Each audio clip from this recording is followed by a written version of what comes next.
हरिं श्रीगणेशाय नमः।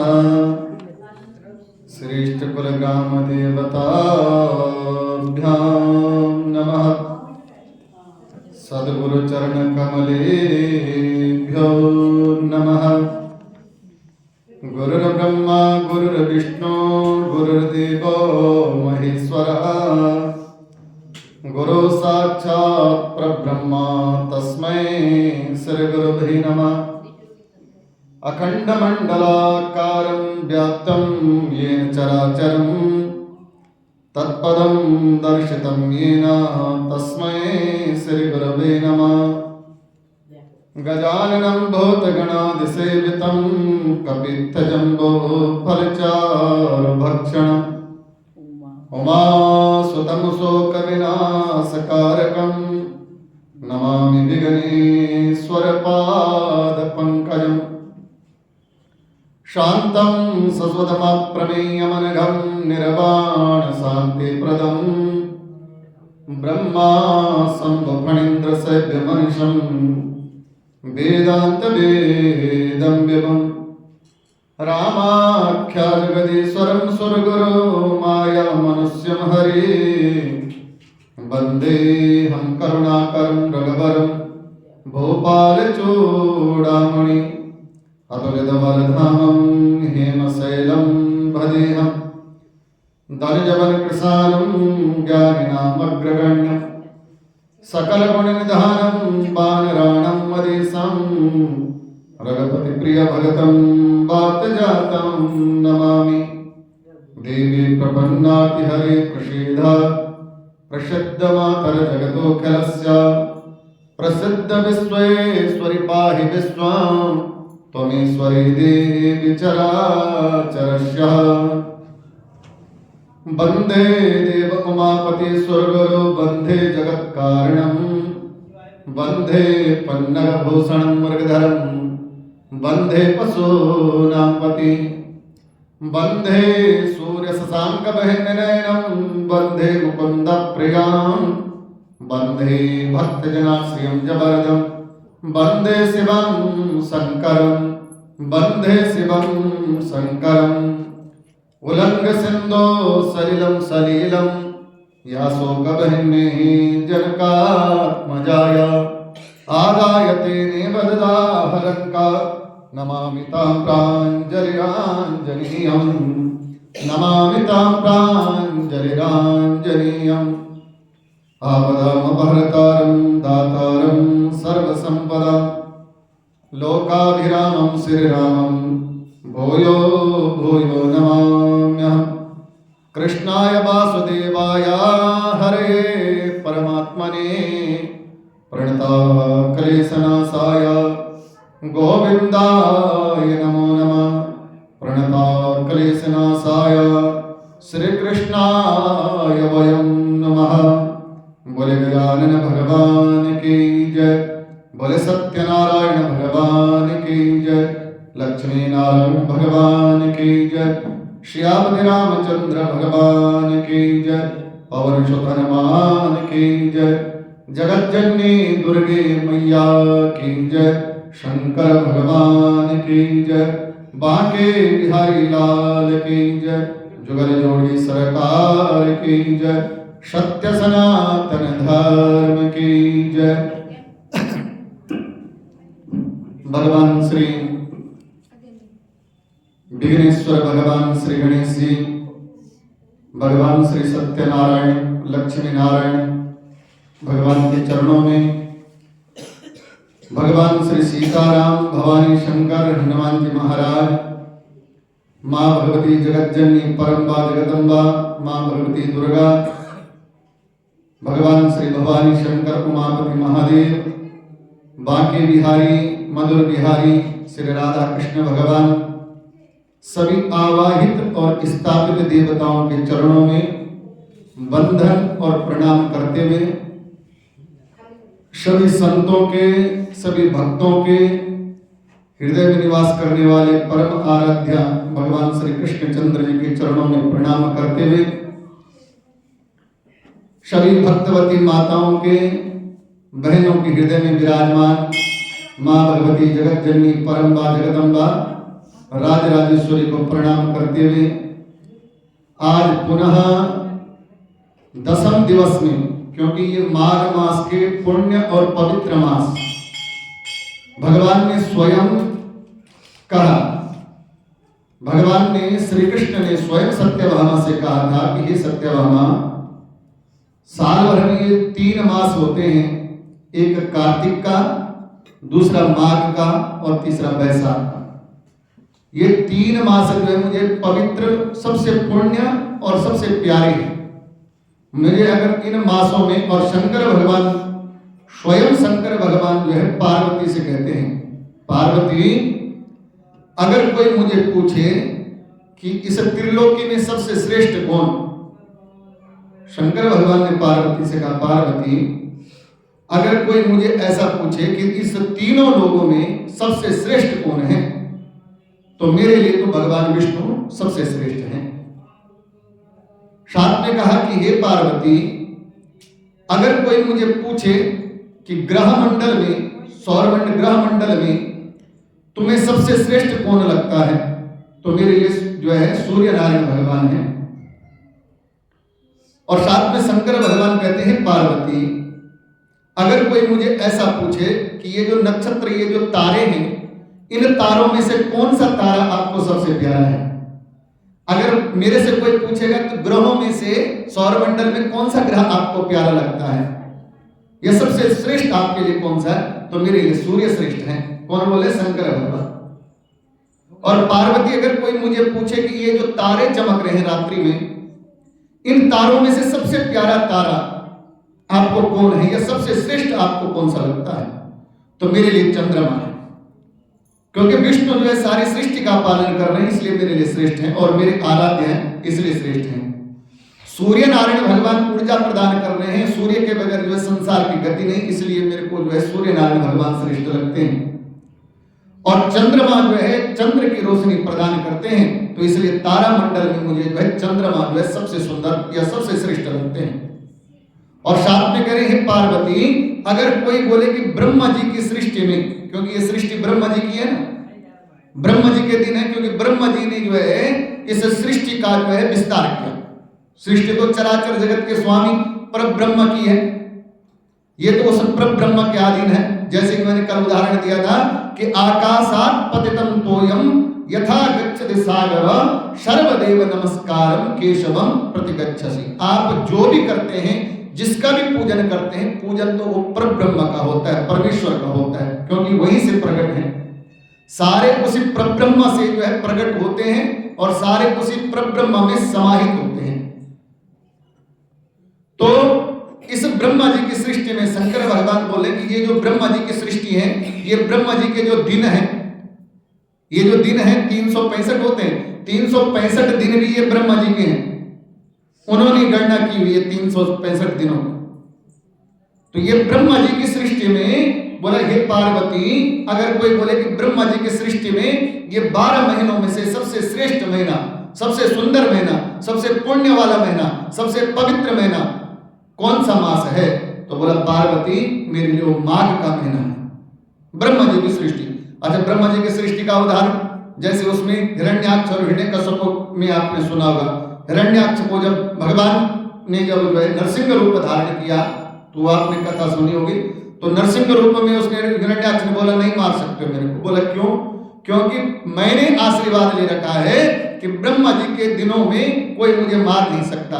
तो बोला तेरे लिए तो मैंने अधिक मास स्पेशल बनाया, इसीलिए तो अधिक मास बनाया, ताकि तूने तो आशीर्वाद ले रखा है कि ब्रह्मा जी के दिनों में नहीं मार सकते, तो तेरे लिए मैंने स्पेशल स्वागत के लिए कर रखी व्यवस्था। तो बोलने के भाव ये जो 365 जो है, ये जो 12 महीने हैं, ये दिन हैं, ये सारी ब्रह्मा जी की सृष्टि के दिन हैं। तो भगवान शंकर बोलते हैं कि ये जो दिन है ब्रह्मा जी की सृष्टि के, जो ये मास है, ये जो महीने हैं, इन महीनों में से पार्वती मुझे सबसे सुंदर महीना जो है माघ का लगता है। क्योंकि इस माघ के महीने में हमारे गोविंद ने, हमारे परमात्मा ने, हमारे आराध्य ने एक से एक लीलाएं करी। इन्हीं महीनों में जो संगम का महत्व बढ़ा, इन्हीं महीनों में जो अमृत की जल की बूंदें गिरी, तो इसलिए मुझे ये मास जो है पवित्र है। तो ऐसे पवित्र और पुण्य मास में पुण्य को देने वाला और पाप को हरने वाला ऐसा भी महीना देखो, साल भर में विधाता ने कैसा रचा हुआ है। सिर्फ हम मानवों की कमी है कि मानव जो है मानव नहीं बन पा रहे हैं, नहीं तो परमात्मा ने ऐसी सुंदर व्यवस्था बना रखी है कि कार्तिक का महीना आएगा, माघ का महीना आएगा, वैशाख का महीना आएगा, प्रातः काल उठो, भगवान का चिंतन करो, तीर्थों में स्नान करो, घर में स्नान करो और हमारे संताप, हमारी व्यथाएं सारी समाप्त हो जाएगी। तो ऐसे पुण्य मास में, ऐसे पवित्र मास में अब ज्यादा समय नहीं लगा, क्योंकि सब समय अवधि में जो है बंधे हुए हैं। तो एकादश दिवसीय यानी 11 दिन का जो है ये माघ महात्म्य की कथा परमात्मा की कृपा से, परमात्मा के आशीर्वाद से हमारे को प्राप्त हुई। क्योंकि मैंने कल परसों की कथा में कहा कि जो कथा हमारे को प्राप्त होती है, जो पुण्य हमारे को प्राप्त होता है, जो दान करने का हमारे को जो सौभाग्य प्राप्त होता है, वो हमारा भाग्य नहीं है। हमारा भाग्य तो परमात्मा ने लिखा हुआ है, परमात्मा की कृपा है कि परमात्मा हमारे को ऐसी कृपा करी परमात्मा ने कि इस पुण्य मास में जो है आपको कथा प्रसंग प्राप्त हो रहा है। यह मुझे इस पुण्य, जरूरी नहीं आपको, मुझे भी इस पुण्य मास में जो है कथा गाने का जो है अवसर प्राप्त हुआ, ये भी परमात्मा की कृपा है। और कथा के लिए तो कहा गया है कि भाग्योदयेन बहुजन्म समर्जितेन सत्संगमं चलते पुरुषो यदा वे अज्ञान हेतुकृत मोह मदांधकारा नासं विदाय तदोदयते विवेका। भागवत जी का श्लोक है, बोला सत्संग जो है भाग्योदयेन बहुजन्म समर्जितेना, बहुत जन्मों का, ये कहो कि 84 लाख योनियों का जब भाग्योदय होता है तब जाकर के जो है मनुष्य जन्म की प्राप्ति है। लेकिन उसमें भी भाग्योदयेन बहुजन्म, बहुत जन्मों तक हमारे द्वारा कोई पुण्य हुआ होगा, ये मान के चलो कि परमात्मा ने कृपा करी होगी। भाग्योदयेन बहुजन्म, बहुत जन्मों तक जब जो है परमात्मा की कृपा हमारे ऊपर हुई और हमारे द्वारा जो पुण्य हुआ, तो उसका फलस्वरूप क्या हुआ कि मनुष्य जन्म में आकर के हमें जो है भाग्योदयेन बहुजन्म समर्जितेना, और मनुष्य जन्म में आकर के हमें को क्या प्राप्त हुआ, सत्संग यानी कथा की प्राप्ति हुई। कथा हर कोई नहीं कर सकता, कथा हर कोई नहीं सुन सकता, भजन हर कोई नहीं कर सकता, हर कोई नहीं सुन सकता। भजन करने के लिए भी दुनिया पड़ी हुई है, 70-71 भरा हुआ, 70-71 में न जाने कितनी जो है बाल वृद्ध युवा है ना, सभी हैं। लेकिन उनको भजनानंदी क्यों नहीं हुए? भजनानंदी मतलब जो भजन में आनंद मानते हैं, वो भजनानंदी क्यों नहीं हुए? उनको कथा का जो है कथा अमृतपान का शौक क्यों नहीं हुआ? क्योंकि ये समझ लो कि उनको ऊपर जो है भगवान ने कृपा नहीं करी।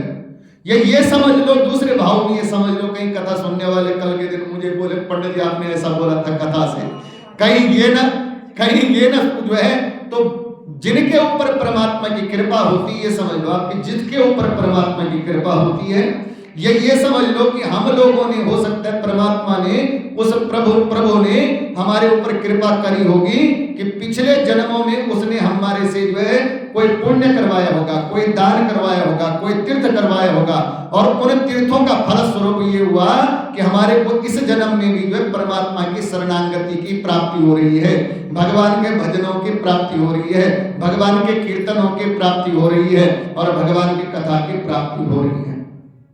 अच्छा, जो इस कथा को सुनते हैं, ये जो भगवान के कीर्तन को गाते हैं, ये जो कीर्तन को करते हैं, या कथा में जो आनंद मानते हैं, बोला होता क्या है, इनके जो है उस कथा के द्वारा जो है अज्ञान रूपी अंधकार धीरे धीरे जो समाप्त हो जाता है।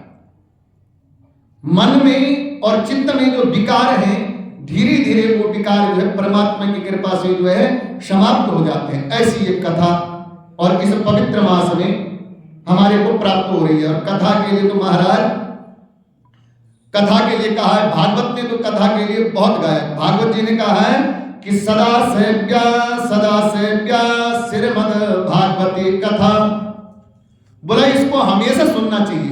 बार बार सुनना चाहिए। अच्छा भागवत, ये तो भागवत का उदाहरण दिया मैं, कथा कोई भी हो, कथा कोई एक बार नहीं बोला, एक बार मत सुनो, उसको जो है बार बार सुनो। सदा सेव्या सदा सेव्या, एक बार सेवन मत करो, बार बार सेवन करो, बार बार सुनो। अब उदाहरण के तौर पे आपने सोचा कि पिछली बार मैंने कथा सुनी थी, भागवत कथा सुनी, आज तो महत्व में सुनाएंगे पंडित जी, क्या सुनाएंगे, गौकर्ण की कथा, वो तो मैंने पिछली बार सुनी और मुझे जो है वो याद भी है। लेकिन अगर आप उस कथा को भाव से सुनोगे तो एक कथा जो है अनेक भाव आपको प्रदान करेगी। इसलिए बोला सदा सेव्या सदा सेव्या, कथा को हमेशा सुनना चाहिए। अच्छा कथा से क्या होती है, ये जो कथा है भगवान का निरूपण, भगवान जो है एक है सका, जो है जो मूर्तिवान भगवान विराजमान है, एक है निराकार जो जिनका आकार जो निराकार रूप में है, और ये जो है शब्द ब्रह्म है। शब्द ब्रह्म जो है आप कानों से जब शब्द ब्रह्म को सुनोगे तो चित्त में जो है भक्ति बैठेगी, और जब चित्त में और मन में भक्ति विराजमान हो जाएगी तो परमात्मा की जो है कृपा हमारे ऊपर हो जाएगी। क्योंकि भक्ति महारानी, भक्ति जब हमारे अंदर जो आ जाएगी तो परमात्मा जो है हमारे अंग संग सदा बन जाएंगे। ऐसी जो है कथा की महिमा है, और वो भी इन मासों में, विशेष करके कार्तिक के महीनों में, माघ के महीनों में, वैशाख के महीनों में। कथा तो वैसे हमेशा सुननी चाहिए, कथा अगर सुनोगे तो बोला जीवन में कभी व्यथा नहीं रहेगी, कथा हरती है व्यथा। तो कथा को अगर सदा सुनते रहोगे तो जीवन में कभी व्यथा नाम की चीजें नहीं रहेगी। इसलिए कथा को श्रवण करना चाहिए, और वो भी ऐसे पुण्य मास में, ऐसे पवित्र मास में भगवान की कृपा से हमारे को एक कथा प्राप्त हुई। और उसी कथा प्रसंग में आपने जो है कल के अध्याय में जो है कल आपने जो है माघ महत्म्य का, टोटल माघ महत्म्य में 28 अध्याय हैं, एक अध्याय से लेकर के, और 28 अध्याय माघ महत्म्य के हैं। अच्छा अगर सरल भाव से देखा जाए, सरल भाव से देखा जाए तो माघ महत्म्य मतलब 28 अध्याय को सुनना। लेकिन अगर मूल भाव से आप अगर इसको देखोगे और मूल भाव से इसका चिंतन करोगे, इस 28 अध्याय का जिसने श्रवण कर दिया, समझो कि उसने पद्म पुराण को, पूरे पद्म पुराण सुनने का फल प्राप्त कर लिया। बोले बाल कृष्ण भगवान की जय। अच्छा 18 पुराणों में से सबसे बड़ा पद्म पुराण है, इसके एक खंड नहीं 7-8 खंड है इसके। और भगवान ने कैसी कृपा करी कि आप केवल 28 अध्याय को श्रवण करो, उस 28 अध्याय को श्रवण करने से आपको जो है पूरे पद्म पुराण की जो है सुनने का फल प्राप्त हो जाएगा। तो कल के अध्याय में जो है भगवान शंकर मां पार्वती को जो है कल के अध्याय में श्रवण करवाया, और इधर किसने बोला, सूत जी ने सौनकादि ऋषियों को श्रवण करवाया। कल जब सारे जितने जो है पुण्य अर्जित करने वाले व्यक्ति थे, वो सब जब माघ महत्म्य में उस सरोवर में, उस संगम में जाकर के जिन्होंने स्नान किया और वो स्नान से जो मुक्त हो गए, तो कल के अध्याय में फिर जो है सौनकादि ऋषियों ने बोला कि ये तो जितनी आपने कथा सुनाई ना महाराज, ये कथा तो आपने उनको सुनाई जिन्होंने जो है पिछले जन्म में जो है पाप किया था, और वो पाप के कारण से जो है वो दुर्गति को प्राप्त हो गए, वो दानव योनि को प्राप्त हो गए, और उसे जो है उन्होंने उस प्रयाग के संगम में स्नान किया और वो मुक्त हो गए। वो देवलोक को चले गए, वो स्वर्ग लोक को चले गए, वो वैकुंठ को चले गए। आपने अब तक जो ये कथा सुनाई, लेकिन आपने ये नहीं बताया कि उस प्रयाग में या उस तीर्थों में, जरूरी नहीं, मैंने पहले बताया था कि उस प्रयाग के संगम पर, गंगा यमुना सरस्वती के संगम पर क्या उन्हीं पापियों ने स्नान किया? क्या दुराचारी, अनाचारी, अत्याचारी इन्होंने ही स्नान किया, वो मुक्त हुए, किसी ने और ने स्नान नहीं किया, कोई पुण्य आत्मा नहीं गया वहां। तो तब जो है भगवान शंकर पार्वती से कहते हैं, सूर्य जी जो है सौनकादि ऋषियों से कहते हैं, अरे ऐसी बात नहीं है। अरे बोले वो जो स्नान है प्रयाग का, संगम का, ये तो मैंने केवल इसलिए कथा आपको सुनाई कि तुमने मुझे पूछा था कि कौन से जो है जीवात्मा वहां जाकर तर गया, इसलिए मैंने वो कथा सुनाई। नहीं तो प्रयाग के संगम कोई साधारण संगम तोड़ना है। बोला फिर बोला स्वयं विधाता, स्वयं ब्रह्मा जी। कौन? स्वयं ब्रह्मा जी। जब भगवान के नाभि कमल से ब्रह्मा जी जब प्रकट हुए, शांताकारम भुजग सैनम पद्मनाभम सुरेशम, कहां से प्रकट हुए? बोले नाभि से। भगवान कहां सोए हुए हैं? बोला क्षीर सागर में जो है परमात्मा अपने शयन कर रहे हैं। चराचर जगत जो है जब जलमग्न हो रखा है, तो उस जलमग्न जो है में जब भगवान विष्णु जो है शयन कर रहे हैं, किसके ऊपर? बोला सर्प के ऊपर, अजगर के ऊपर। और अचानक क्या हुआ? बोला पद्मनाभम सुरेशम, भगवान की नाभि से एक कमल की डंडी निकल गई और देखते देखते जो कमल की डंडी में कमल का फूल, विशाल का एक जो है फूल प्रकट हुआ। बोला वहीं तक सीमित है क्या? बोला ना ना ना, पद्मनाभम सुरेशम, वो नाभि कमल के ऊपर जो है एक दाढ़ी वाले जो है महाराज विराजमान हो गए। कौन? भगवान ब्रह्मा जी। बोले वेद भगवान की जय।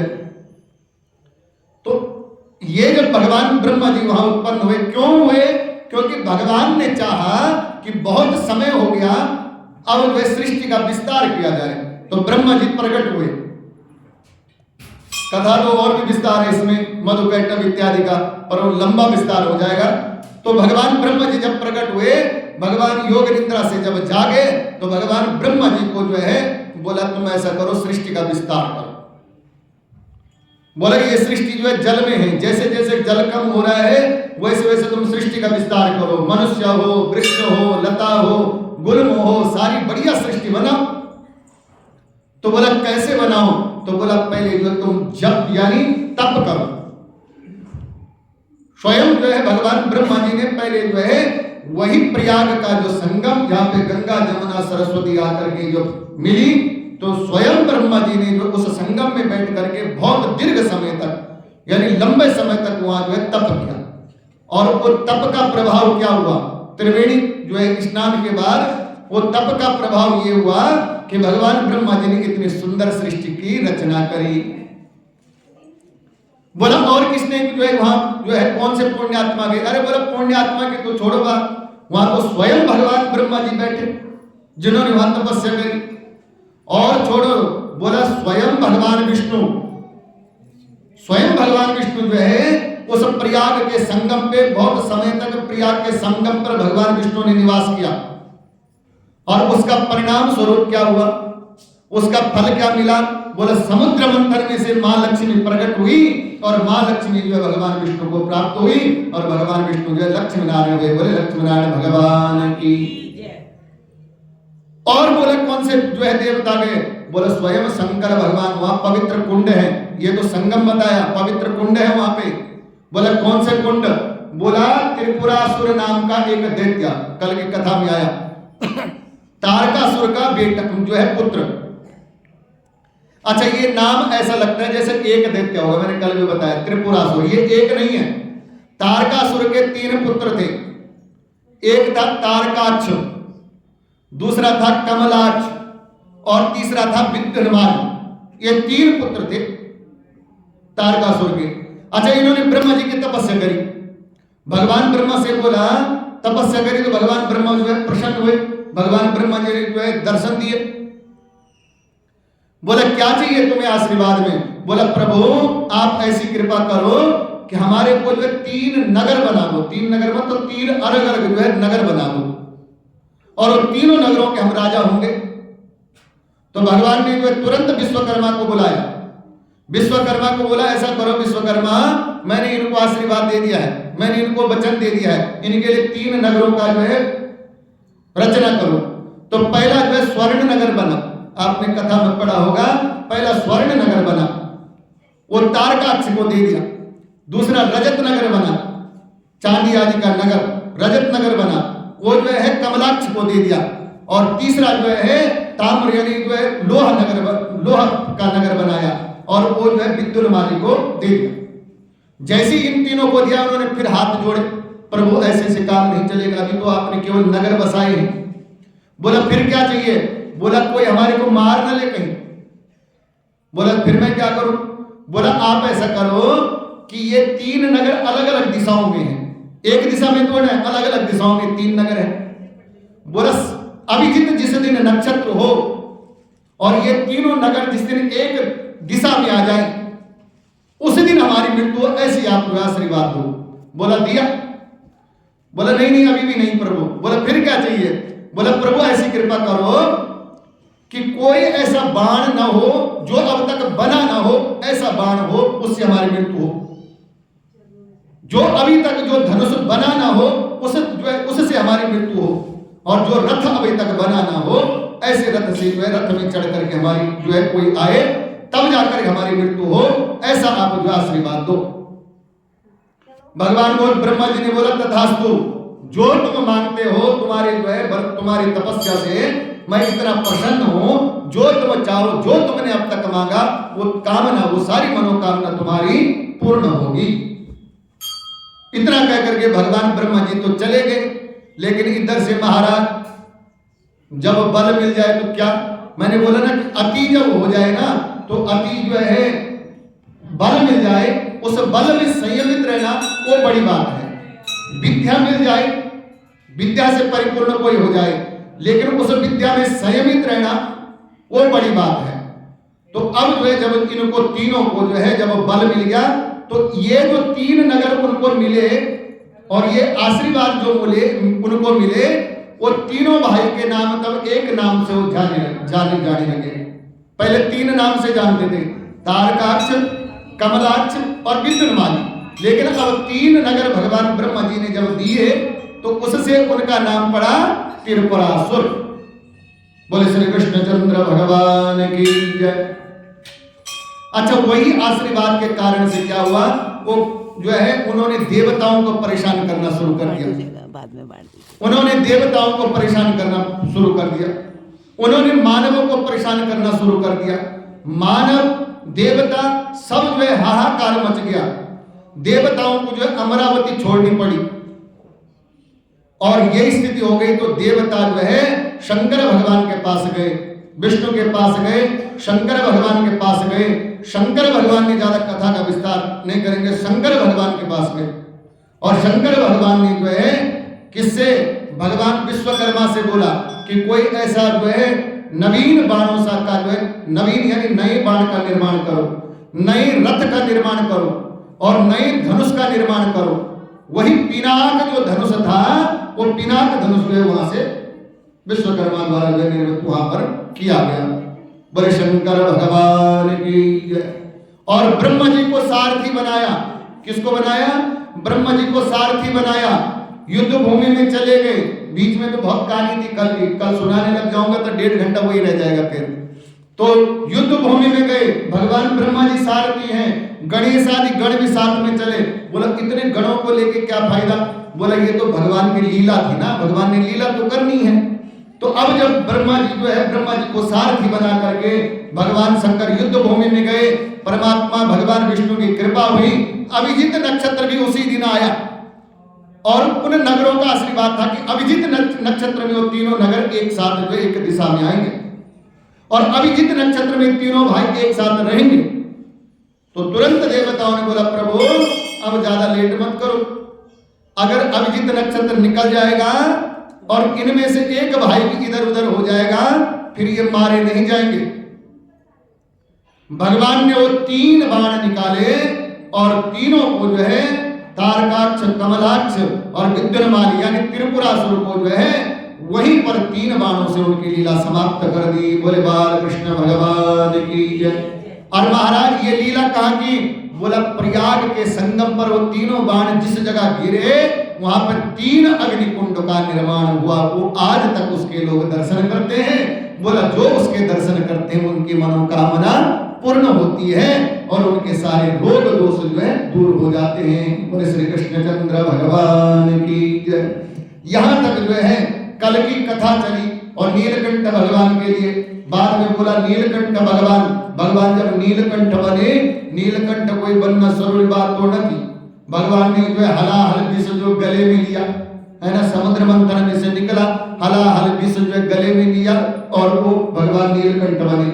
ऐसे नीलकंठ भगवान में जाकर के प्रयाग में उन्होंने भी कुछ समय तक निवास किया। बोले शंकर भगवान की जय। और इस प्रकार से जो है बोला भगवान शिव की आराधना करने वाले महर्षि कश्यप, जो कश्यप ऋषि हैं, जो शंकर भगवान को जो अपने आराध्य मानते हैं, ऐसे कश्यप ऋषि ने, भारद्वाज ऋषि ने, शौनकादि ऋषियों ने बहुत समय तक जब प्रयाग में तप किया तो उससे जो उनको तप बल की प्राप्ति हुई और वो महर्षि कहलाए गए। तो ऐसे इस प्रयाग की जो है महिमा बताई और बोला साथ में अकेला प्रयाग जाना। लोग कहते हैं बोला प्रयाग जा करके, केवल प्रयाग जा करके संगम स्नान करके वह लाभ नहीं। बोला प्रयाग जा करके मन में भगवान का भजन और मन में भगवान का कीर्तन, भगवान तक जाने के लिए, परमात्मा तक जाने के लिए अगर भगवान का कीर्तन, भगवान का भजन, भगवान का मनन और भगवान का नाम चलता रहे तो वो तीर्थ जो है लाभ देने वाला होगा। और अगर बिना भजन के, बिना मनन के अगर तीर्थ में भी जाओगे तो बोला वो तीर्थ लाभदायक नहीं होगा। बोले शंकर भगवान की जय। तो पार्वती ने कहा, मां पार्वती ने कहा जब यहां तक वह कथा का जो विस्तार हुआ तो अब जो है महत्म्य का लास्ट विस्तार में कल सुबह करेंगे। पर यहां से मां पार्वती महत्म्य में पूछ रही है, भगवान हे परमेश्वर, ये तो आपने तीर्थ का महत्म्य बताया, मैं समझ गई अच्छी तरह से कि प्रयाग का महत्व जो है बहुत बड़ा है। और मैं समझ गई प्रभु कि प्रयाग की महिमा जो है कोई गा नहीं सकता।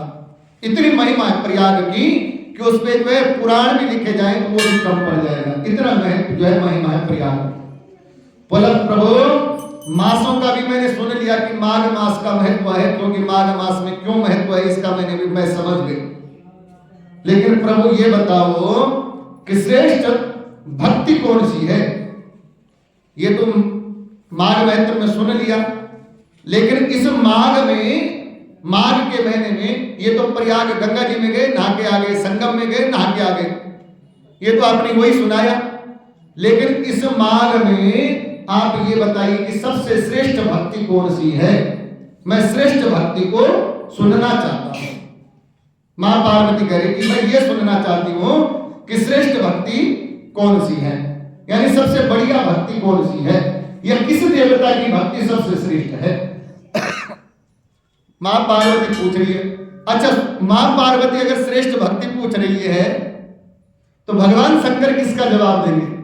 जो दिन रात आंख बंद करके ध्यान में लगे रहते हैं, है ना? वो रामचरितमानस में आपने सुना होगा, जंगलों में जाते हुए हे सीता करके जा रहे हैं और भगवान शंकर जो है प्रणाम कर रहे हैं। पार्वती बोली वो तो सीता सीता करके पुकार रहे और आप प्रणाम कर रहे हो, कौन है ये? बोला यही तो मेरे आराध्य, जिनको जो आंख बंद करके मैं जो चिंतन करता हूँ। पार्वती बोला जो अपनी पत्नी को हे सीता करके जंगलों में ढूंढ रहे हैं और मेरे प्रभु बोल रहे हैं कि ये मेरे आराध्य हैं, तो कैसे आराध्य हैं ये? तो आपने पूरी कथा वो सुन रखी है कि मां पार्वती परीक्षा लेने के लिए गई, भगवान शंकर वापस आए तो शंकर जी ने पूछा, ले आई परीक्षा, हो गई तसल्ली और ध्यान में बैठ गए। और उसी ध्यान के कारण से पार्वती को जो है उसके बाद अपने मायके जब गई तो शरीर त्यागना पड़ा। बोले बाल कृष्ण भगवान की जय। तो यहां पर बोलने का भाव कि मां पार्वती अगर ये पूछ रही है कि किसकी भक्ति करते हो, तो शंकर भगवान को तो बहाना चाहिए था, ये बोले तो सही किसकी भक्ति करते हो।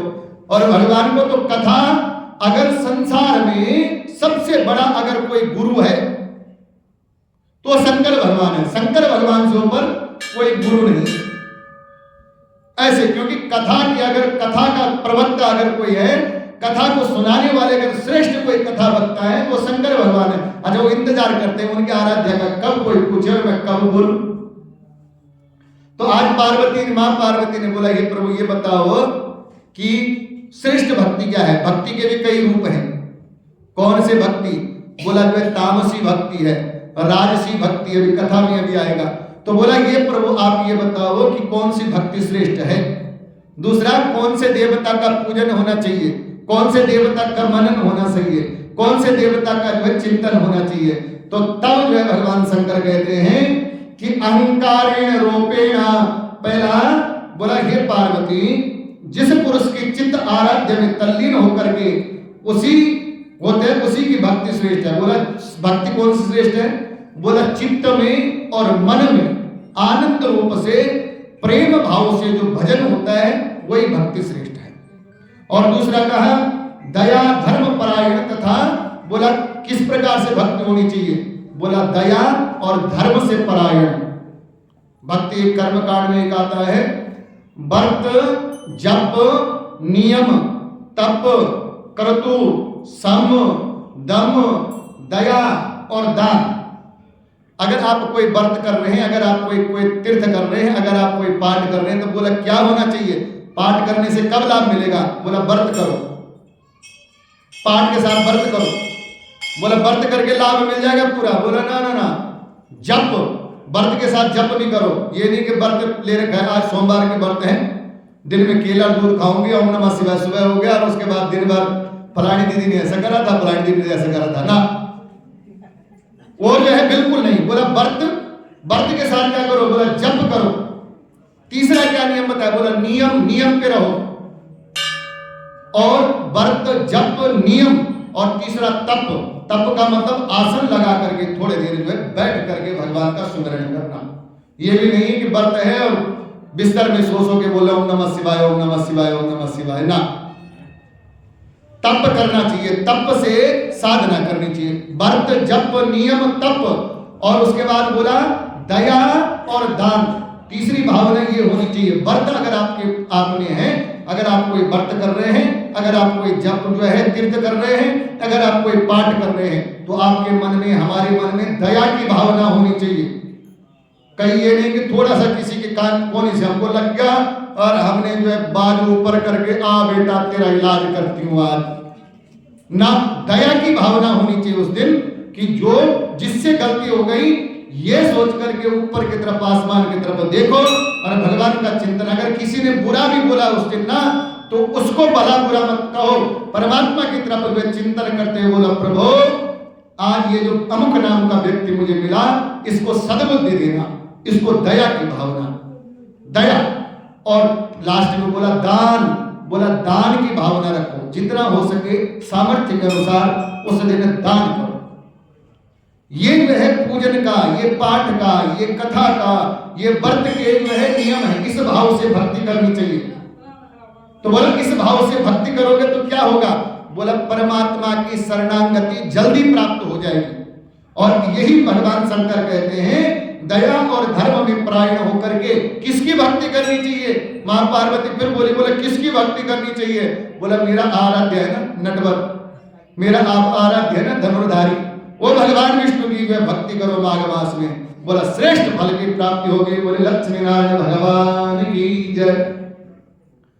शंख चक्र को जो है धारण करने वाले ऐसे भगवान विष्णु की जो है त्रिकाल पूजा करनी चाहिए। और वो भगवान विष्णु, वो नारायण को ऐसे हैं, उनकी भक्ति जाने और अनजाने में कोई कर जाए, जाने में भी और अनजाने में भी उनकी भक्ति अगर हमारे से हो जाए तो भगवान तो उसका उद्धार कर लेते हैं।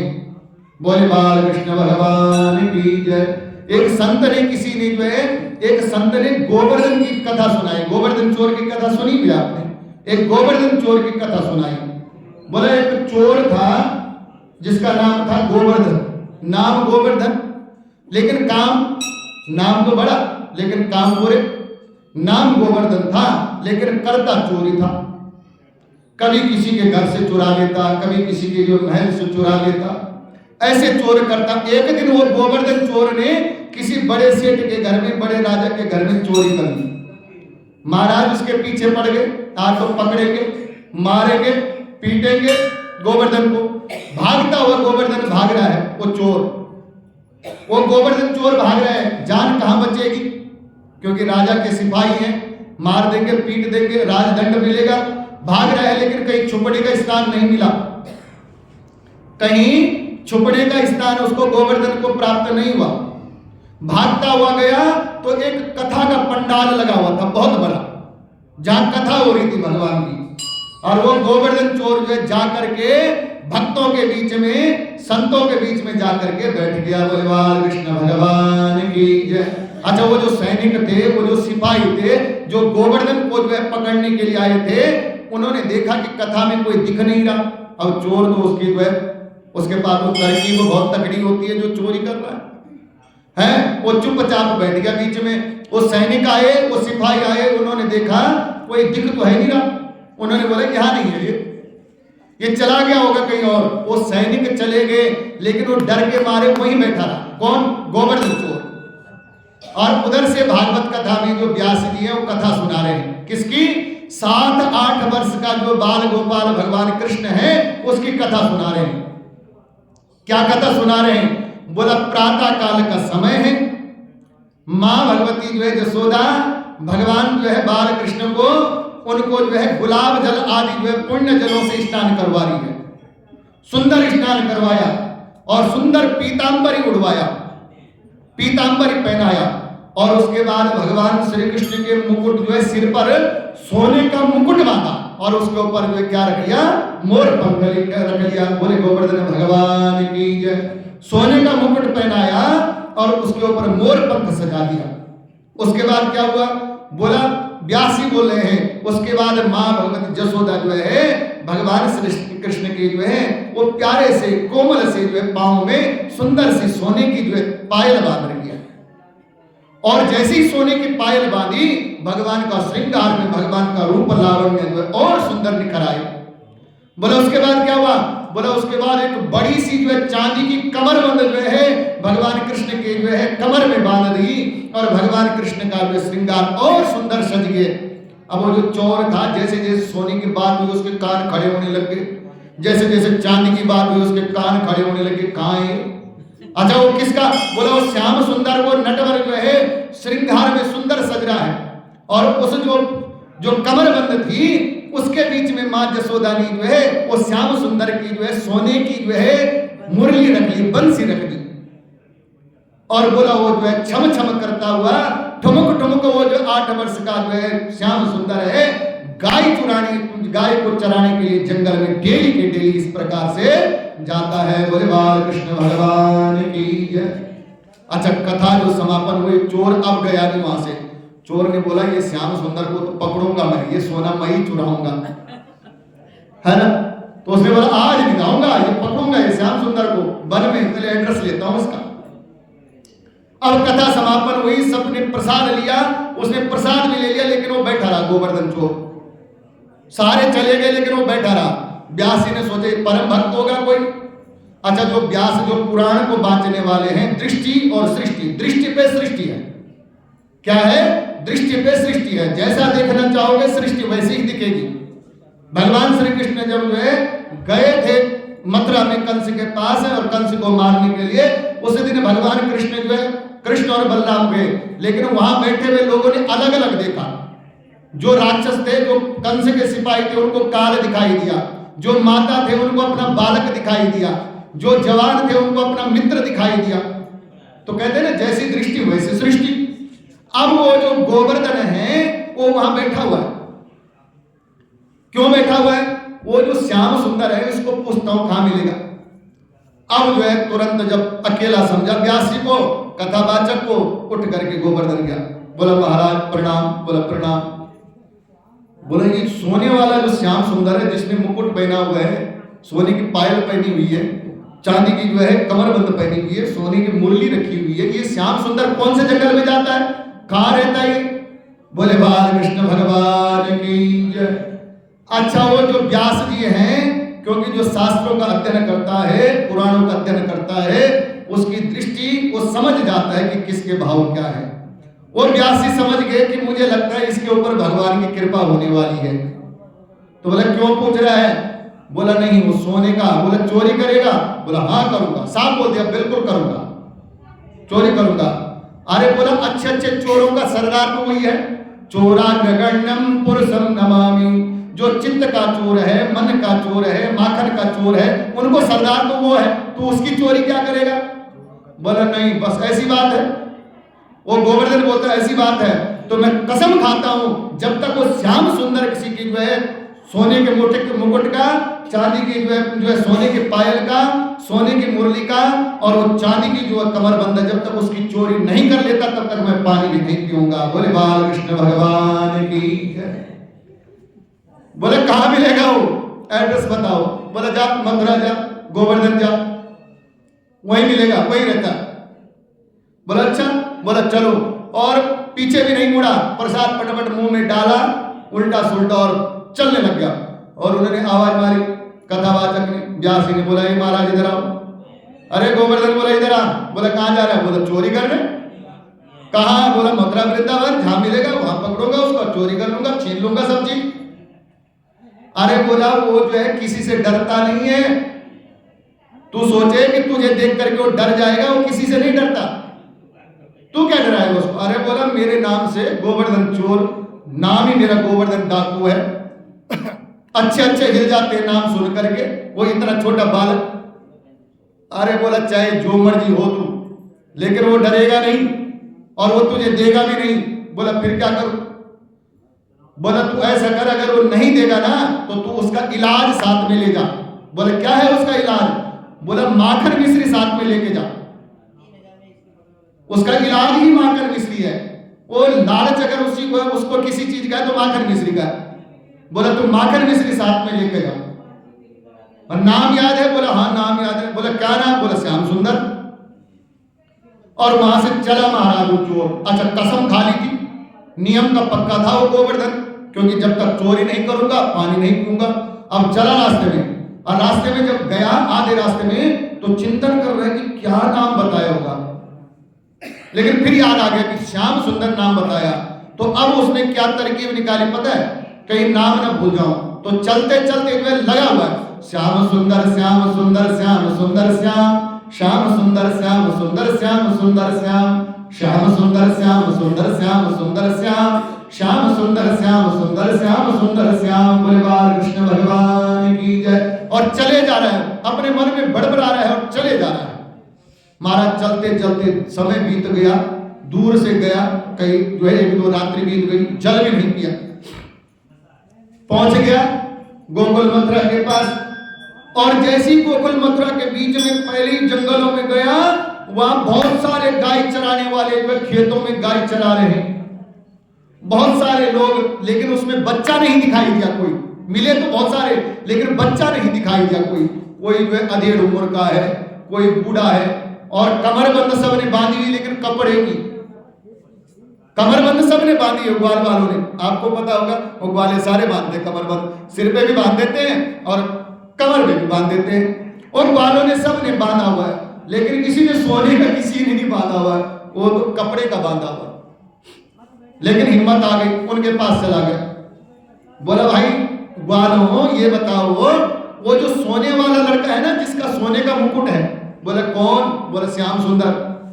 उन ग्वालों ने फिर पूछा अरे कोई किसकी बात कर रहा है? बोला जिसने सोने का मुकुट पहना हुआ है, सोने की जिसके पास जो है बांसुरी है, सोने की जिसकी पायल है, और सोने की जिसकी मुरली है, चांदी की जिसकी कमरबंद है, और पीले कपड़ा पहनता है, थोड़ा टेढ़े टेढ़े जो है रहता है, वो जो श्याम सुंदर कहां मिलेगा? अच्छा वो जो ग्वालवाल लोग हैं, जो मथुरा वृंदावन के लोग हैं, उनको पता है कि श्याम सुंदर की भक्ति में न जाने कितने जो है कितने भक्त ऐसे आ जाते हैं जो मन से जो है दिन रात उसी को ढूंढते रहते हैं, वहां परिक्रमा लगाते रहते हैं, रोते रहते हैं मेरे श्याम सुंदर। उन्होंने सोचा कि ये भी उनमें से कोई एक है, तो उन्होंने पहले तो उसको बोला देख भाई तू जो भी है, ये जो तू बात कर रहे है ना, ये इस युग की बात नहीं है, ये तो पिछले युग की बात है, ये अब की बात नहीं है। तू जो कहानी सुन जो है पूछ रहा है मेरे से ना, ये तो द्वापर की है, ये तो कलयुग का प्रथम चरण है। ये भक्तों की कथा जो है बोले ये तो अब की कथा नहीं, पिछले युग की कथा है। अब चोर गोवर्धन ने बोला तुम बात कर लो पिछले, अभी ताजी ताजी तो मैंने सुनी है, एड्रेस भी मेरे को ताजा ताजा मिला, तू बोला पिछले युग की बात है। अभी 3-4 दिन पहले तो कथा में उसने मेरे को एड्रेस बताया, और तू बोल रहा पिछले युग की। अगर नहीं बताना मत बता, लेकिन कम से कम ऐसा तो मत बोल पिछले युग की है, रहने दे मैं अपने आप पता कर लूंगा। अब दृढ़ भक्ति के साथ, दृढ़ विश्वास के साथ चल पड़ा साहब। अब वहां से वो ग्वाल वालों के पास से चल पड़ा, और जब कुछ दूर आगे गया तो आज भगवान ने सोचा कि चाहे चोर है लेकिन विश्वास तो पूरा है इसको, भले ये चोर है लेकिन इसने उपवास यानी व्रत करके आ रखा है, जल भी नहीं पिया, और उस कथा पे इसको इतना विश्वास है कि उस कथा पे विश्वास करके यहाँ जो ये मथुरा वृंदावन तक पहुंच गया है। तो क्यों ना आज जो है इसके पास चला जाए और भगवान बांके बिहारी, वो मुकुटधारी, वो टेढ़े भगवान आज बाल रूप में बनकर के अपने सखाओं के साथ गाय चराने के जो है साक्षात वहां प्रकट हो गए। बोले बाल कृष्ण भगवान की जय। टेढ़ी टेढ़ी चाल करते हुए अब उसको गोवर्धन को आते हुए देखा भगवान ने, ये आ रहा है ये। तो भगवान ने अपनी जो सखा थे ना जो साथ में, उनको बोला तुम जाओ गायों को देखो, मैं जरा कुछ और देखता हूं, तुम गायों को देखो मैं कुछ और देखता हूं। और बालों को भेज दिया साइड में, और इधर से जो है वो गोवर्धन पहुंच गया किसके पास? भगवान के पास। जैसे ही गया, समय का इंतजार कौन न किया, समय का इंतजार कौन करे? बोला ए बालक, ए श्याम सुंदर। बोला क्या है?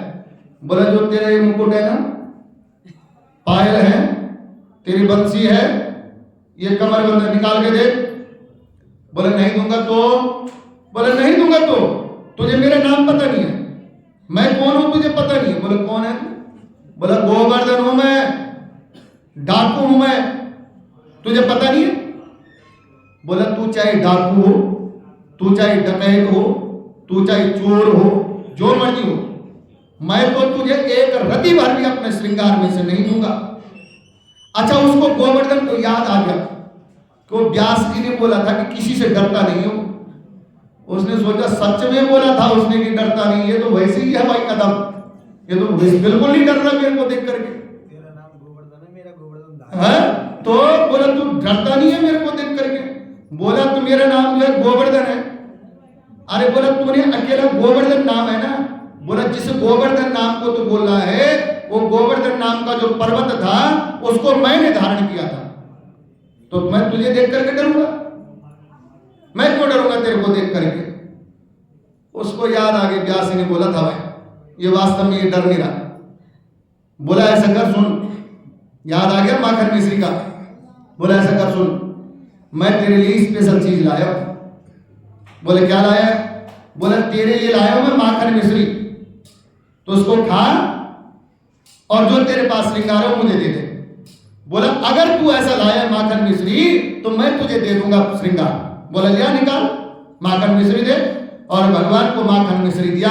भगवान ने वो माखन मिश्री का भोग लगाया, और लगाते लगाते जब आधा था ना, एक तरफ खाते दूसरी तरफ उसको देखते, जब आधा खा लिया फिर बोला ये गोवर्धन कब से आ रहा है? बोला बहुत समय हो गया मुझे आते आते। बोला भूख तो पूरी लगी होगी। बोला पूरी भूख लगी, भूख तो दूर के बाद मैंने पानी भी नहीं पिया अभी। बोला तू ऐसा कर, तुझे तो भूख लगी होगी, तू ऐसा कर, तू अब मैंने खा लिया, अब इस माखन मिश्री को जो है तू भी खा ले, तेरा भी पेट भर जाएगा। और महाराज ठाकुर जी ने वो माखन मिश्री उस गोवर्धन को दी। जैसे ही उसने पहला ग्रास मुख में डाला उसके बाद गोवर्धन बोला नहीं, वो माखन मिश्री खाते खाते जो है उसके जो है लगातार आंसुओं की धारा चल रही है। गोवर्धन, वो जो गोवर्धन डाकू था, वो जो गोवर्धन चोर था, आज उस जो है भगवान ने एक ग्रास में जो है गोवर्धन के मन के विकार सारे समाप्त हो गए। भगवान का जो है इसीलिए प्रसाद खाते हैं, भगवान का जो प्रसाद जैसी उसने एक ग्रास मुंह के अंदर रखा, महाराज जितनी दुष्ट प्रवृत्ति थी, जितना विकार था, वो सारा जो है समाप्त हो गया। और गोवर्धन रो रहा, जब तक वो प्रसाद समाप्त नहीं हुआ तब तक गोवर्धन रोता रहा रोता रहा रोता रहा। और जैसे ही प्रसाद समाप्त हुआ भगवान ने बोला हे गोवर्धन प्रसाद खा लिया, माखन मिश्री खा ली। भगवान ने बोला ये ले, मैं तेरे को सारा श्रृंगार दे देता हूं, मेरी माँ के पास बहुत सारे स्वर्ण श्रृंगार और हैं, मैं ये सारा श्रृंगार तुझे दे देता हूं, ये ले तो इसको ले ला। बोला प्रभु कौन से श्रृंगार की बात कर रहे हो?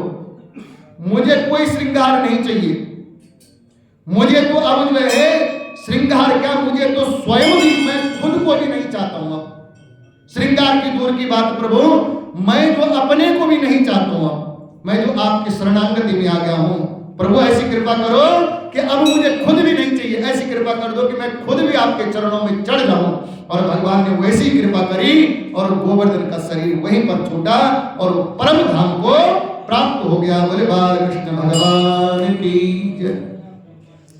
तो बोलने के भाव बोले भक्ति कैसी होनी चाहिए, चाहे जाने में हो चाहे अनजाने में हो, लेकिन भक्ति में दृढ़ता होनी चाहिए, भक्ति में नियम होना चाहिए, भक्ति में प्रेम होना चाहिए। उस गोवर्धन ने चाहे उसने चोरी के लिए गया था लेकिन दृढ़ नियम के साथ गया। एक बार उसने बोल दिया कि मैं पानी भी नहीं पीऊंगा जब तक मैं वो नहीं लूंगा, तब तक पानी भी नहीं पिया। ऐसे दृढ़ता के नियम के साथ गया, परमात्मा की शरणागति ग्रहण करी और परम धाम को प्राप्त हो गया। बोले बाल कृष्ण भगवान की जय। तो प्रथम भक्ति के लिए बताया, बोला इस भक्ति को पता क्या कहते हैं, जो प्यार से की जाती है। उसको बाद में बहुत प्रेम से करा ना उसने, गोवर्धन ने माखन मिश्री का भोग लगाकर। तो ऐसी भक्ति को कहते हैं सात्विक भक्ति। क्या कहते हैं? सात्विक भक्ति।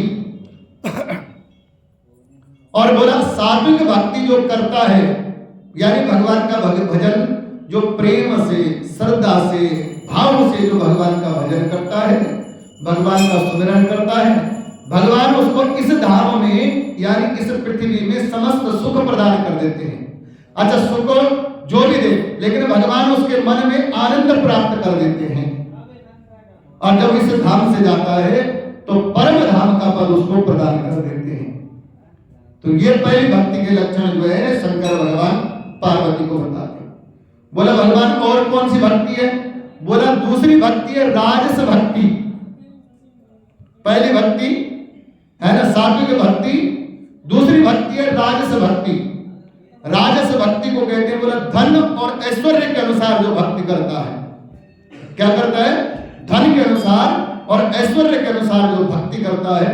समय कम है लेकिन धन बहुत है, वो जो है राजस भक्ति है।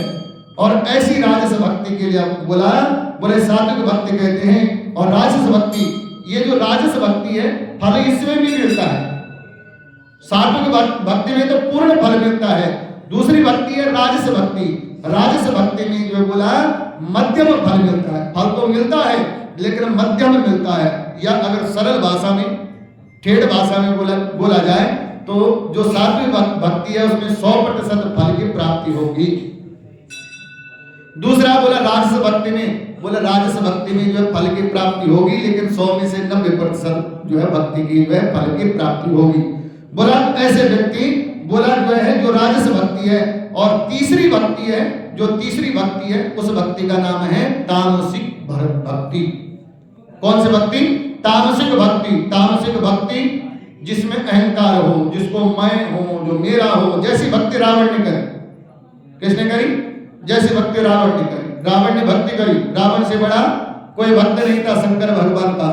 गलत ज्वाला प्रवाह पावितस्तले गले बलम बलम वितम भुजंगतुम गमालिकम। ऐसे जो है भगवान के स्तोत्रों का जो है रावण द्वारा रचित है। शिव तांडव जो स्तोत्र है रावण ने गाया। भगवान शंकर का जो है परम भक्त था रावण, लेकिन क्या करे, वो कैसी भक्ति थी? तामसिक भक्ति थी। और वो तामसी भक्ति जो है इस प्रकार 3 प्रकार की भक्ति को भगवान शंकर बोलते। पार्वती भक्ति जो है 3 प्रकार की है। पहली भक्ति सात्विक भक्ति, दूसरी भक्ति राजस भक्ति और तीसरी भक्ति जो है तामस भक्ति। मुक्ति रूपी फल चाहने वाले को, जो अपने जीवन में मुक्ति चाहता है, जो अपने जीवन में जो संपूर्ण फल की प्राप्ति चाहता है, या ये समझ लो कि जो अपने जीवन में भक्ति चाहता है, भक्ति से ज्यादा वो कुछ नहीं। अगर वह परमात्मा की सृष्टि में भगवान से मांगना है तो भगवान से ऐसा मांगो कि लिस्ट मत दो भगवान को, है ना। बहुत सारे व्रत करते, व्रत करने के बाद शाम को आरती करते और वो लिस्ट सुना के आ जाते भगवान को, ये मेरी लिस्ट है भाई। तो ऐसी भक्ति मत करो। बोला भक्ति कैसे करो? एक जो है वृद्ध माता थी, लंबी चौड़ी कहानी हो जाएगी क्योंकि समय हम जो है केवल आधा घंटा है। तो एक वृद्ध माता थी, शिवालय में सेवा करती थी। शंकर भगवान ने एक बार जो है आप जो है दर्शन दिए। बोला क्या चाहिए तुम्हें आशीर्वाद के रूप में? केवल भक्ति करती थी, मांगना तो कभी आया ही नहीं। घर से बेटा भागा हुआ था, बहू का पालन स्वयं कर रही थी।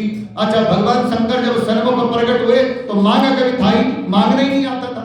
लेकिन मां सरस्वती ने ऐसी कृपा करी, तुरंत बोला हे प्रभु, अगर आप कुछ देना ही चाहते हो तो ऐसा करो कि मैं अपने नाती को सोने के कटोरे में दाल भात खाते हुए देखूं। बोले शंकर भगवान की जय। बेटा जब घर आएगा तभी ही जो पोता होगा, है ना, और बहुत सारा धन जब घर में होगा तभी सोने के कटोरे बनेंगे, तो सब कुछ उसमें प्राप्त कर लिया। अच्छा, भगवान से अगर मांगना है तो भगवान की भक्ति मांगे, भगवान से धन का को मांगना, भगवान से सुख का को मांगना, भगवान की भक्ति मांगो। भगवान की भक्ति अगर प्राप्त हो जाएगी तो सुख अपने आप प्राप्त हो जाएगा। भगवान से मांगना है तो भगवान को ही मांग लो, प्रभु दे नहीं चाहते तो आप ही क्यों नहीं आते, आप ही कृपा कर लो। नहीं तो अगर भगवान को नहीं मांगना तो भगवान की भक्ति प्राप्त कर लो। प्रभु कुछ नहीं चाहिए, आपकी भक्ति दे दो, उस भक्ति से जो है बस इतना ही चाहती हूँ। हनुमान जी ने भक्ति मांगी थी और जन्म जन्मांतर तक जो है चिरंजीवी बन गए, ऐसे हनुमान जी महाराज। तो भगवान से अगर कुछ प्राप्त करना है तो भगवान की भक्ति। तो यहां पर शंकर भगवान कह रहे हैं पार्वती, जिसको जो है मुक्ति चाहता है और जो भक्ति चाहता है उसको तो सात्विक भक्ति करनी चाहिए। अच्छा, दूसरा बोला जो ऐश्वर्य इत्यादि, जिसको भक्ति नहीं चाहिए, ऐश्वर्य नहीं चाहिए केवल, उसको राजस भक्ति करनी चाहिए। और तीसरी भक्ति बताया, बोला तामसी भक्ति। बोला तामसी भक्ति जो मानवों के लिए श्रेष्ठ नहीं है। अच्छा, तामसी भक्ति किसको कहते हैं, उसका एक उदाहरण और भी है तामसी भक्ति का। तामसी भक्ति का मतलब जैसे अन्यत्र उपासना, कैसे तांत्रिक उपासना, जैसे बगलामुखी की इत्यादि का तांत्रिक उपासना। अब उस उपासना से होता क्या है, बोला दूसरे का बुरा। बगलामुखी मंत्र, मां भगवती का जो है आप साधना करो, बगलामुखी को प्रणाम करो, बगलामुखी जाकर के दर्शन करो, लेकिन बगलामुखी जाकर के जो किसी के विरुद्ध में शब्द मत बोलो। क्यों? ह्रीं बगलामुखी सर्वदुष्टानां वाचम मुखम पद स्तंभ जिह्वा कीलाय बुद्धि विनाशाय, ऐसा मंत्र है। तो वो मंत्र जो है अगर आप किसी के प्रति बोल रहे हो, एक ना एक दिन वो मंत्र वहां से छूटेगा और वापस जो हमारे को प्रहार जरूर करेगा। इसलिए जो बोला तामसिक भक्ति के चक्कर में नहीं जाना चाहिए, केवल सात्विक भक्ति करो। भगवान शंकर बोलते हैं, हे पार्वती, केवल सात्विक भक्ति का जो है करना चाहिए। यश और ऐश्वर्य का अनुसंधान करके जो लोग मेरी पूजा अर्चना आदि करते हैं, बोला हे पार्वती, जो यश और ऐश्वर्य का, भगवान स्वयं बोल रहे हैं कि भगवान विष्णु की या मेरी भक्ति, एक तो होता है यश और ऐश्वर्य। एक बोलता है कि मेरे पास इतने पैसे हैं, भगवान का पढ़ाई, हाँ बिल्कुल मेरी तरफ से, तो उसमें क्या हो गया, वो अपने ऐश्वर्य का व्याख्यान करना है। और जहां उसने भगवान के सामने मैं कर दिया, मैं करती तो बकरी रहती है जीवन भर, और वो बकरी के जो बुरा हाल हो जाती है।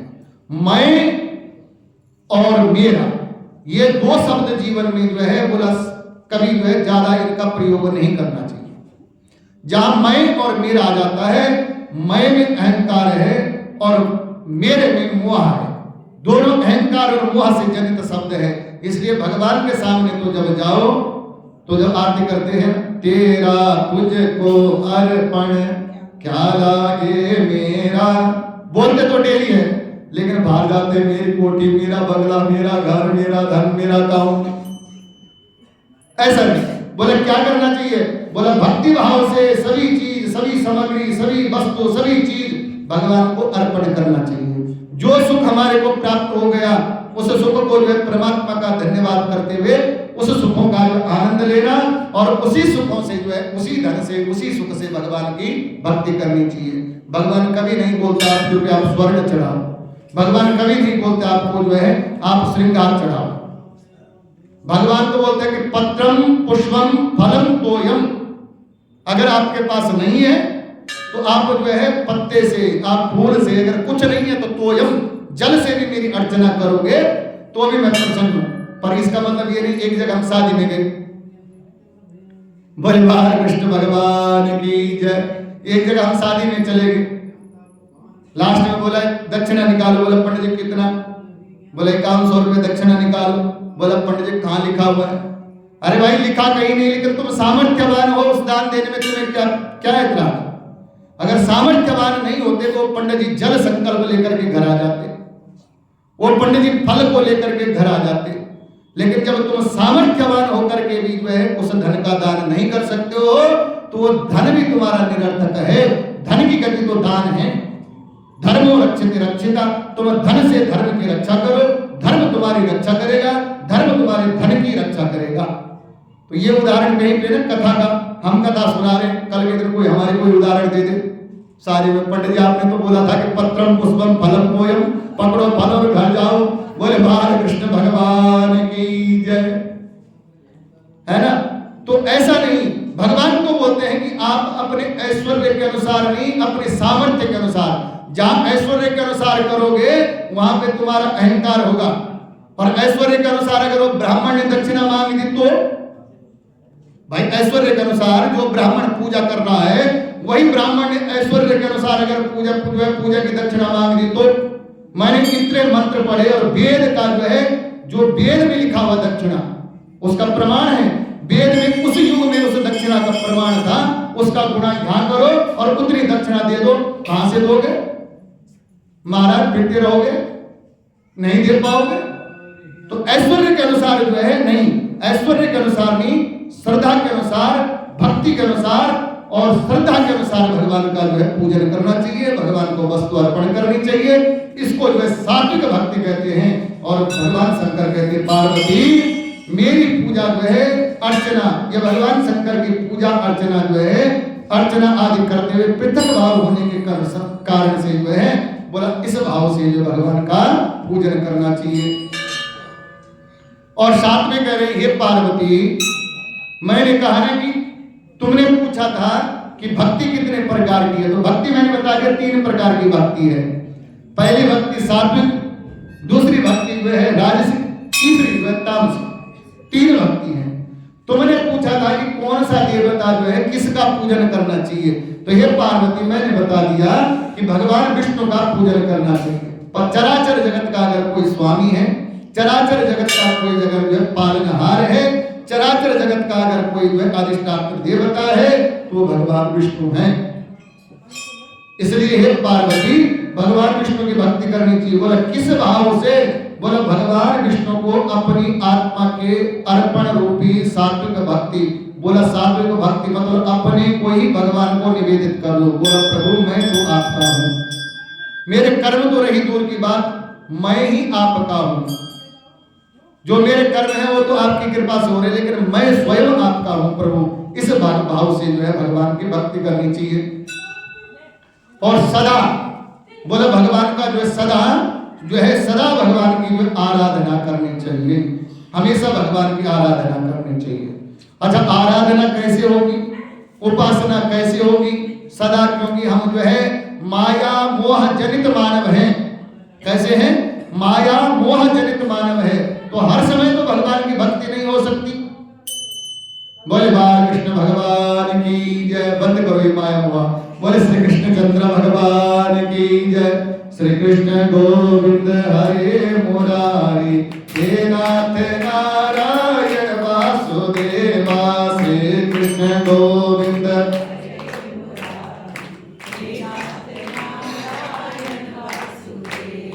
हे नाथ नारायण वासुदेवा, हे नाथ नारायण वासुदेवा, हे नाथ नारायण वासुदेवा, हे नाथ नारायण वासुदेवा। और साथ में क्या कह रहे हैं भगवान शंकर कहते हैं पार्वती से, हे पार्वती वेद ज्ञान रताश्रम। बोला क्या करना चाहिए पार्वती? सदा जो है वेद का अध्ययन करना चाहिए। अच्छा ये सबके लिए कहता हूं, पीठ में बैठ करके सबके लिए कहता हूं कि वेद का अध्ययन यानी जो आपके ग्रंथ हैं, जो आपके पुराण हैं, उसको घर में पढ़ते रहिए। कभी शिव पुराण पढ़िए, शिव पुराण जब समाप्त हो जाए तो भागवत पुराण पढ़िए, आजकल हिंदी में तो मिल जाते हैं। वेद का अध्ययन, पुराण का अध्ययन करना चाहिए। उस पुराण का अध्ययन करने से क्या होगा? बोला भक्ति भाव जागृत होगा। भक्ति ऐसे तो नहीं होती है। भक्ति तो जो है कैसे जागृत होगी? भक्ति जब आप भगवान के भजन को सुनोगे, जब आप भगवान के कीर्तन को करोगे, जब आप भगवान की कथा को सुनोगे, जब आप भगवान के चरणों की सेवा करोगे, जब भगवान से आप दास्य भाव रखोगे, जब भगवान से आप सख्य भाव रखोगे, तब भगवान की भक्ति प्राप्त होगी। तो भगवान शंकर कहते पार्वती वेद अध्ययन रता, बोला वेद का अध्ययन यानी पुराणों का अध्ययन सदा करना चाहिए। शिव पुराण, ब्रह्म पुराण, ब्रह्म वैवर्त पुराण, विष्णु पुराण, स्कंद पुराण, इन पुराणों को जो पढ़ते रहे, बोला उससे क्या होगा, बोला भक्ति की प्राप्ति होगी। और साथ में क्या कहा, बोला राग और द्वेष से रहित होकर के, राग और द्वेष से रहित होकर के, किसी के साथ मेरा बुरा कर्म नहीं है, किसी ने मेरा बुरा नहीं किया और मैं किसी का बुरा नहीं करूंगा। जिसने मेरा बुरा कर भी दिया है, जिसने मेरा बुरा बोल भी दिया है मेरे को, वो भगवान उसको देखेगा। भगवान अगर उसने अच्छा बोला है, बुरा बोला है, वो भगवान की मर्जी, लेकिन जिसने बोल दिया उसको त्याग देना चाहिए। और मैं भी किसी के प्रति राग द्वेष नहीं रखूंगा। इस भाव से भगवान की जो है भक्ति रहित शंख चक्रधारी विप्र सदा जो है ऐसे भगवान के चरणों का ध्यान करना चाहिए। और ऐसे भाव रखने वाले भक्त, ऐसे भाव रखने वाले जो है ब्राह्मण, ऐसे भाव रखने वाले जो है मानव, वो सदा पवित्र होते हैं। क्या होते हैं, पवित्र होते हैं। और उनके द्वारा आशीर्वाद देने और लेने से जो मनोकामना पूर्ण हो जाती है। बोले बाल कृष्ण भगवान की जय। साथ में कहा भगवान गोविंद की भक्ति करने वाले मनुष्य को देवता जो है क्या बोल रहे हैं कि शुभग्रह भूत पिशाच युक्ता ब्रह्मादयो देवगण प्रसन्ना। जो भगवान श्री कृष्ण की भक्ति, जो भगवान विष्णु की भक्ति, जो भगवान शंकर की भक्ति, भक्ति भाव से, प्रेम भाव से, श्रद्धा भाव से जो करता है, बोले सारे देवता उसको शांति प्रदान करते हैं। उसका मन कभी अशांत नहीं होगा। जो भगवान का भक्त होगा ना, उसका मन कभी अशांत नहीं होगा, क्योंकि उसके मन में जो भगवान बैठे हुए हैं, क्योंकि उसके मन में भगवान की भक्ति बैठी हुई है, इसलिए उसका मन कभी अशांत नहीं होगा। तो इसलिए क्या करना चाहिए, बोला प्रेम से, भाव से, श्रद्धा से भगवान की भक्ति करनी चाहिए। बोला क्यों करनी चाहिए, बोला ताकि हमारा मन शांत रहे, ताकि हमारा चित्त डमाडोल न रहे। और साथ में क्या कहा है कि जो भक्ति करेगा उसको क्या क्या, बोला सुभग्रह बोध पिशाच युक्त बोध भूत सुभग्रह बोध पिशाच युक्ता ब्रह्मादयो देवगण प्रसन्ना।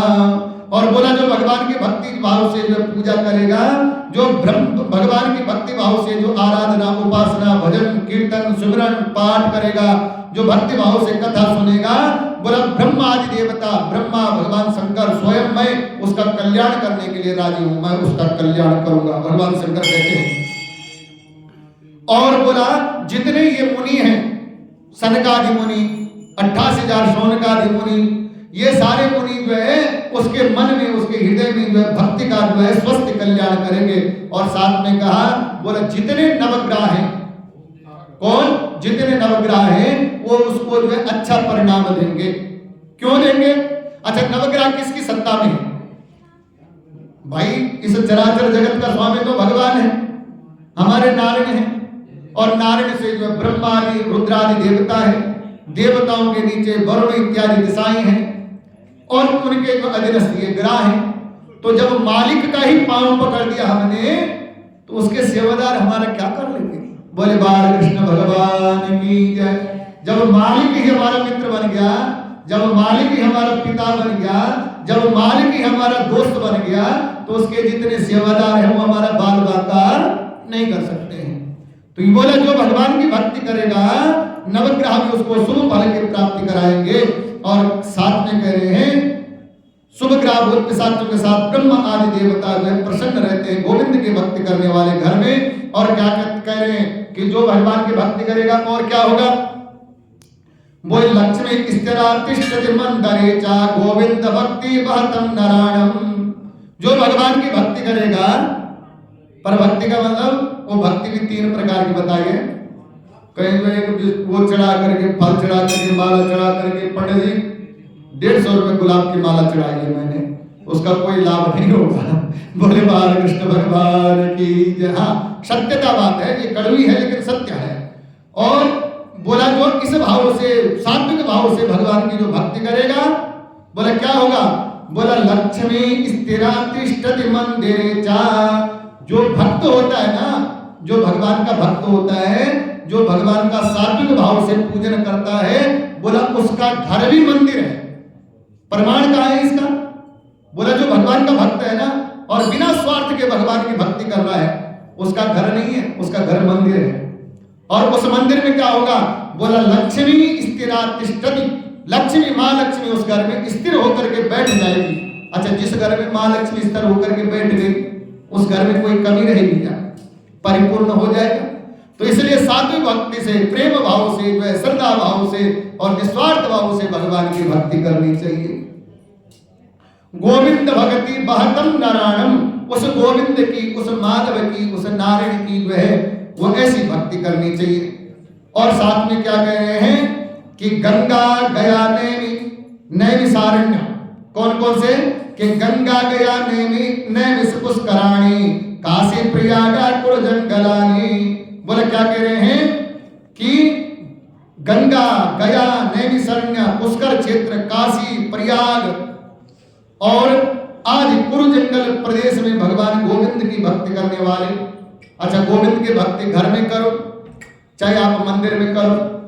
अच्छा, घर में फायदा तब है जब आप सात्विक भक्ति करोगे, घर में फायदे तब है जब आप मन को स्थिर होकर के करोगे।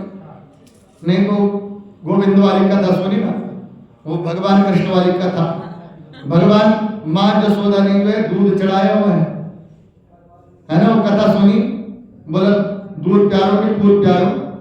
बोले फूल प्यारो, तब तक दूध उबल गया, फट फेंका भगवान को और चल पड़ी। बोले मैंने तो पूछा था तेरे को, और नस गए उसी पे, रूठ गए उसी पे। बोले बाल कृष्ण भगवान की। तो घर मंदिर इसलिए जो है पूजा के लिए बताया कि घर में मन जो है विचलित होता है, तो मंदिर में जाकर के भगवान की भक्ति कर। अच्छा, मंदिर से जो है उसके बाद क्या बोला?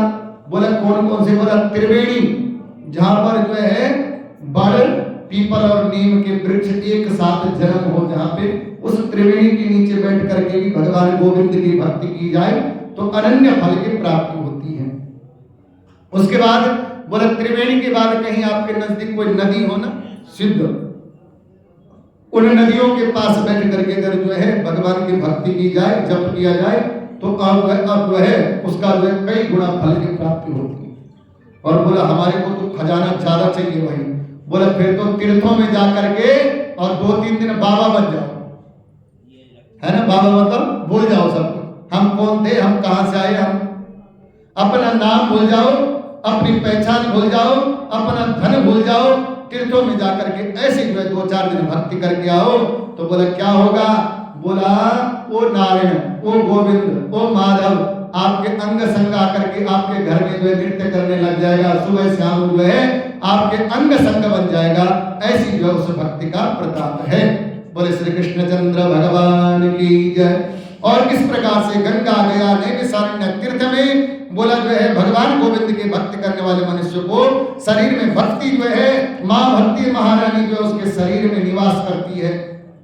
और ये जो प्राचीनतम इतिहास है, जो ये माघ महत्म्य का जो है ये जो इतिहास है, अभी तक जो कथा कल तक जो श्रवण करी, वो कल तक केवल तीर्थ का महत्म्य था।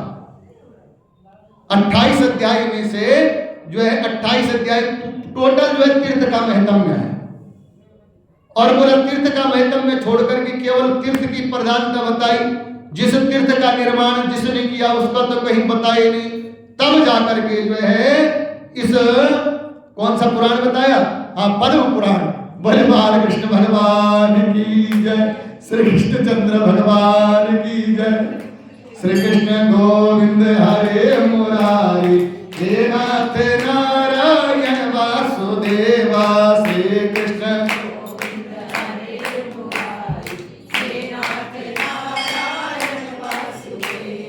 हे नाथ नारायण वासुदेवा, हे नाथ नारायण वासुदेवा, हे नाथ नारायण वासुदेवा, हे नाथ नारायण वासुदेवा। और बोला जो विद्वान है ना, जो समझदार है, भगवान शंकर बोल रहे हैं समझदार पता किसको कहते हैं? समझदार उसको कहते हैं जो भगवान के नाम को जानता हो। समझदार उसको कहते हैं जो अपने को पहचानता हो। अच्छा, अपने को पहचानने का मतलब मैं पंडित सोहन मैं नहीं हूं।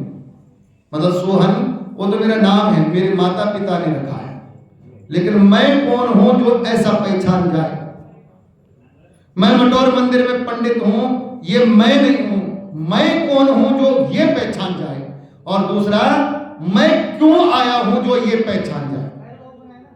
और क्यों आया हूं? हम सिर्फ अगर आए हैं तो परमात्मा की शरणागति के लिए आए हैं। मैंने पहले भी कहा था ना कि बहुत सारे पुराण में, ब्रह्म वैवर्त पुराण में, इधर जो है पद्म पुराण में, स्कंद पुराण में, गरुड़ पुराण में, बहुत सारे पुराणों में ये इसका अवलोकन करा रखा है कि जीव क्यों आया है। चराचर जगत में अगर जीव आया हुआ है तो अपने प्रारब्ध कर्मों के अनुसार आया हुआ है। हमारे प्रारब्ध में जो है हमने जो है पहले श्लोक में आपने सुना कि भाग्योदयेन बहुजन्म समर्जितेन, बहुत जन्मों का जब जो है भाग्य उदय हुआ तब जाकर के मनुष्य जन्म प्राप्त हुआ। बहुत जन्म का जब भाग्य उदय हुआ तब जाकर के जो हमारे को कथा इत्यादि की प्राप्ति हुई।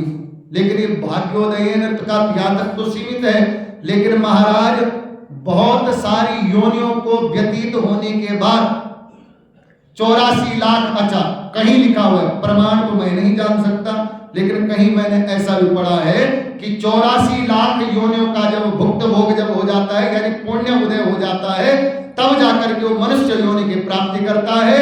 और वो जीव अपने उंगुल से केवल 84 उंगुल का बन के आता है। बोले बाल कृष्ण भगवान की। और इसमें लिखा हुआ है कि वो जब उन पुण्यों के प्रभाव से जब मनुष्य जन्म में आता है तो मनुष्य जन्म क्यों प्राप्त होता है, मनुष्य जन्म का लक्ष्य क्या है। मनुष्य जन्म में जो है आकर के जो हमारे लक्ष्य भाई पुत्र माता पिता, ये तो हमारे मार्ग के कार्य हैं, रास्ते के कार्य हैं।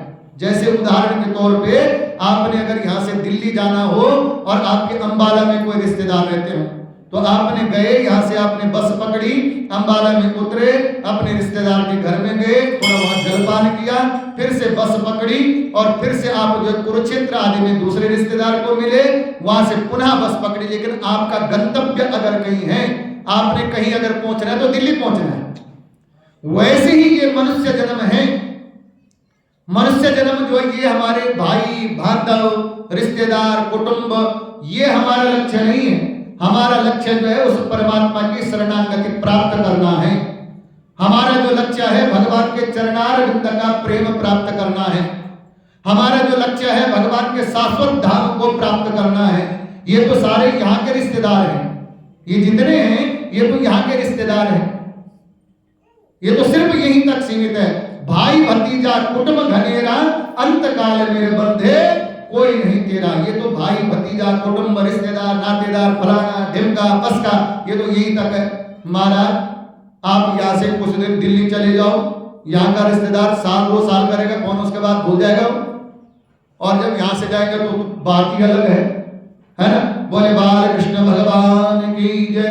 तो बोलने का भाव ये है कि कथा में ये भगवान शंकर समझा रहे हैं कि हे पार्वती, ये जो मनुष्य जन्म है, ये जो मानव देह है, ये मानव देह को सफल तभी मानो जब हमने भगवान की प्राप्ति कर ली। नहीं तो छोटे छोटे में किताब में एक कविता थी कि ऐसा न विद्या न तपो निदानम ज्ञानम न शीलम न गुणो न धर्म तैमर्त्य लोके न भुई भार भूता मनुष्य रूपेण मृगा सरंती।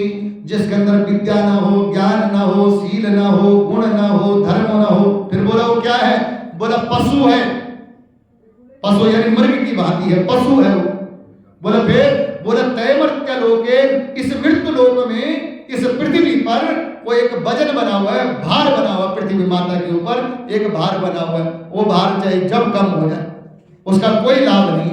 बोला फिर बोला ज्ञान होना चाहिए, शील होना चाहिए, गुण होने चाहिए, धर्म होने चाहिए, ताकि इस ज्ञान से भगवान की भक्ति कर दो, इन गुणों से भगवान को प्रसन्न कर दो, इन शीलता के साथ जो है सभी का आशीर्वाद प्राप्त कर लो। ऐसे ऐसे भाव के साथ भगवान की भक्ति करनी चाहिए, तो बोला उसको जो अनन्य सुख की प्राप्ति होगी। और बोला कौन कौन सी भक्ति, बोला माधव की, नारायण की, गोविंद की, बाल कृष्ण के रूप में, है ना, मधुर बिहारी के रूप में, और बोला कुछ नहीं तो सालग्राम के रूप में। सालग्राम का भी महत्व बताया, सालग्राम भगवान का विशेष महत्व बताया। बोला उस सालग्राम के रूप में, जिस सालग्राम ने लोक तारण के लिए और लोगों के उद्धार के लिए स्वयं में पत्थर बनना स्वीकार कर दिया, ऐसे सालग्राम भगवान की सेवा, पूजा और अर्चना करनी चाहिए। बोले बाल कृष्ण भगवान की जय। बहुत होगा ना आज के लिए। और कल के लिए मैं आपको बता दूं कि सुबह 10 बजे, सुबह जो है 10 बजे, आप 10 बजे का 9, सवा 9 बजे जो है 9:30 बजे के बीच आ जाए। पहले थोड़ा सा हवन होगा, और हवन के बाद जो है ऐसी यहाँ पे लास्ट अध्याय जो 28वां अध्याय का महत्व है वो सुनाया जाएगा। और उसके बाद आरती के बाद कथा का पूर्ण फल जो है कल प्रसाद के रूप में यही प्राप्त हो जाएगा। जो कल कथा में आएगा तो उस एकादश दिवसीय कथा का जो फल है वो कल ही प्राप्त होगा। इसलिए यहाँ पर आप जो है समय पे पहुंचे, जो यहाँ पे पहुंचेगा उनके लिए प्रसाद की व्यवस्था भी ऐसी बनी हुई है कि उनको जो प्रसाद भी यहीं पर प्राप्त होगा। तो आप समय पे आए, 9, 9:30 बजे जो मंदिर में उपस्थित हो जाएं। हवन में आप लोग उपस्थित रहें, कथा में उपस्थित रहें, उसके बाद आरती होगी, उसके बाद जो है आप प्रसाद ग्रहण करें और भगवान का आशीर्वाद प्राप्त करें। तो कल समय पे पहुंचे, भगवान नाम का जो है नाम लेते हुए आप लोग खड़े होंगे अपने स्थान पर आरती के लिए। ओम श्री कृष्ण गोविंद हरे मुरारी, हे नाथ नारायण वासुदेवा। श्री कृष्ण गोविंद हरे मुरारी, हे नाथ नारायण वासुदेवा। हे नाथ नारायण वासुदेवा, हे नाथ नारायण वासुदेवा, हे नाथ नारायण वासुदेवा, हे नाथ नारायण वासुदेवा। ओम चंद्रमा मनसो जातचक्षो सूर्यो अजायतः श्रोत्रावाय श्रवण शमदधीरजायतः। ओम जय जगदीश हरे स्वामी जय